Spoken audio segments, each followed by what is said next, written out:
I saw a really interesting piece from a criminal defense lawyer the other day, and I think it not only speaks to the mindset of Americans in general and our prison system, it also ties into what's happening with our immigrants being abducted and stuffed into concentration camps. So I want to watch a little bit of her clip and then talk about it.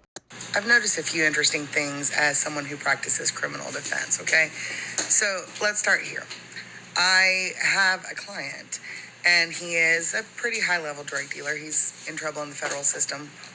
And he kept saying that because he had cooperated, the agents told him he would only get 9 years. I said, there's no way. You're not going to get just 9 years when you are one of the high-level drug dealers. And agents can't make those kind of promises anyway. And he was, no, they did. For 6 months, I have warned this man, there is no way you are going to get 9 years when you are a major drug dealer or a high-level drug dealer running the kind of dope this conspiracy, because anything with more than one person at the federal level is a conspiracy, was running. It's never going to happen. I talked to the prosecutor. The prosecutor said, hey, I'll ask my chief because he did cooperate, but I mean, for him, I doubt we're going to be able to get it down, especially because as soon as Trump took office, we all got a memo in the federal system saying that, which is rich coming from a 34-time felon, but he said that everyone is to be prosecuted to the fullest extent of the law. If there are 2 charges, the prosecutors must choose the most severe charge to go after. They are no longer allowed to do like 20-year caps if someone pleads guilty, which my guy did get a 20-year cap.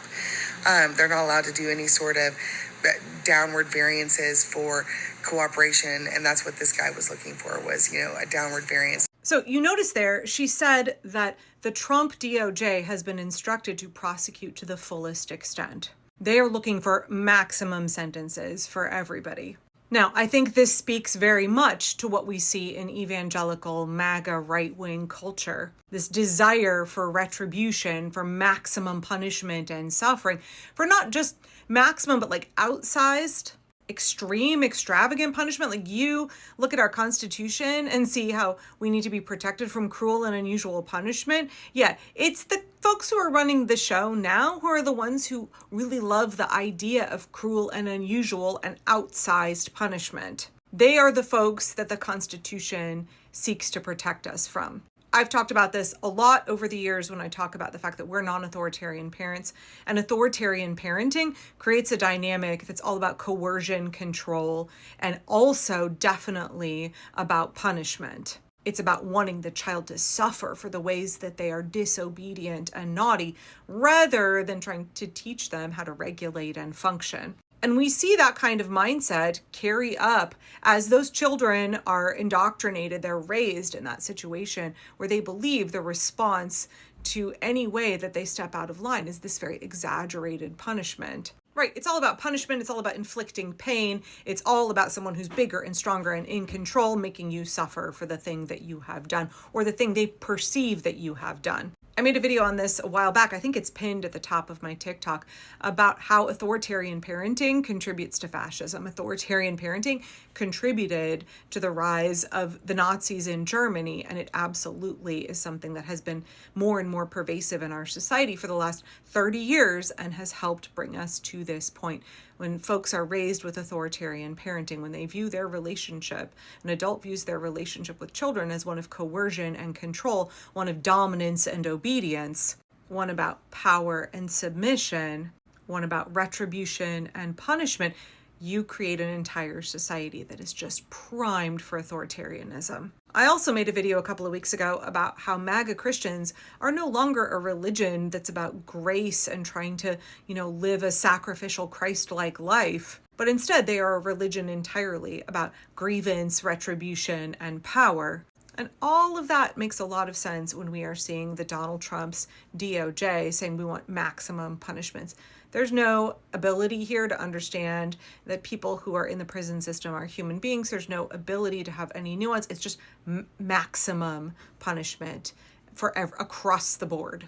That's not about justice. It's just about punishment. It's just about retribution. And that makes sense with what's happening with our immigrants now. I get MAGAs in my comments, particularly on Facebook and on YouTube, who say, well, if you didn't want to end up in alligator Auschwitz, then you shouldn't have come into this country illegally. When I point out that being undocumented in the United States is not a crime, it's actually a civil penalty. And when I point out that there is no crime in the United States for which you can or should be stuffed into a concentration camp with no ability to see your family, contact an attorney, no due process, no end in sight, no day in court, they say, too bad, shouldn't have done been illegal in this country, right? It's this attitude of like brown people who are growing our food, harvesting our food, building our homes, that they deserve to get eaten by alligators because they didn't have to be born in the United States and maybe they didn't have the correct paperwork. It's this belief that cruel, outsized, extreme punishment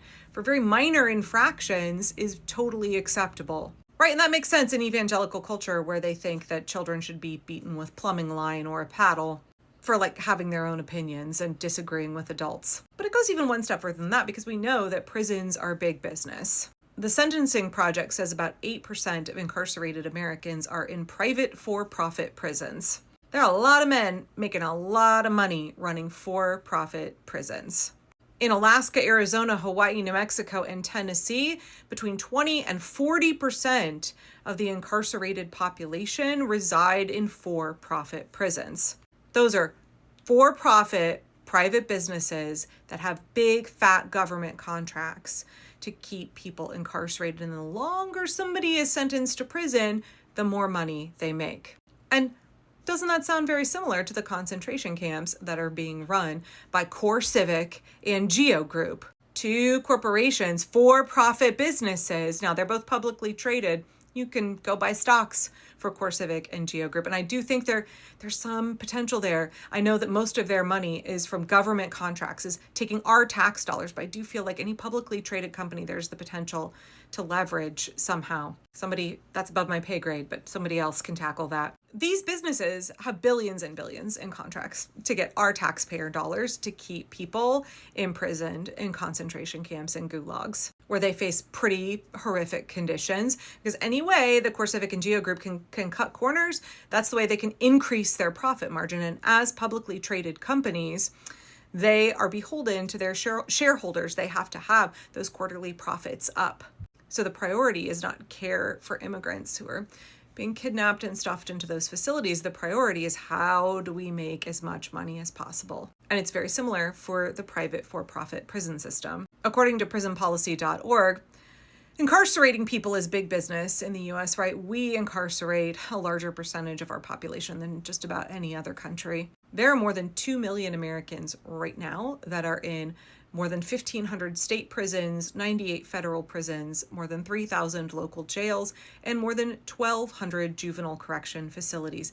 Add on top of that the fact that there are more than 133 immigration detention facilities, and the Trump regime is going to expand even more that hold an additional 100,000 plus people. Of course, that also doesn't include military prisons, civil commitment centers, psychiatric hospitals, and prisons in the U.S. territories. The prison industry in this country is a $180 billion business funded by our tax dollars. And just go ahead and add to that the, $150 billion that Congress just gave ICE over the next several years.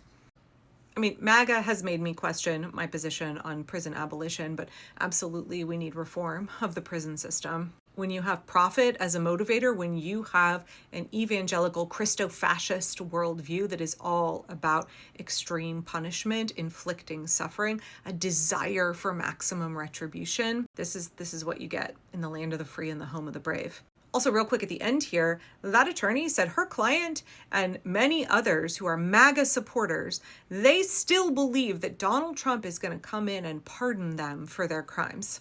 He pardoned the January 6ers so he could have them come work for ICE, come work for his regime. He's not pardoning drug dealers. He's not pardoning every MAGA supporter, y'all. It's sad that they're sitting there and Donald Trump has made sure that they are serving 20 years plus, that they have the maximum sentence, and they still believe Daddy Donald is going to come in and give them a pardon, that he cares about them.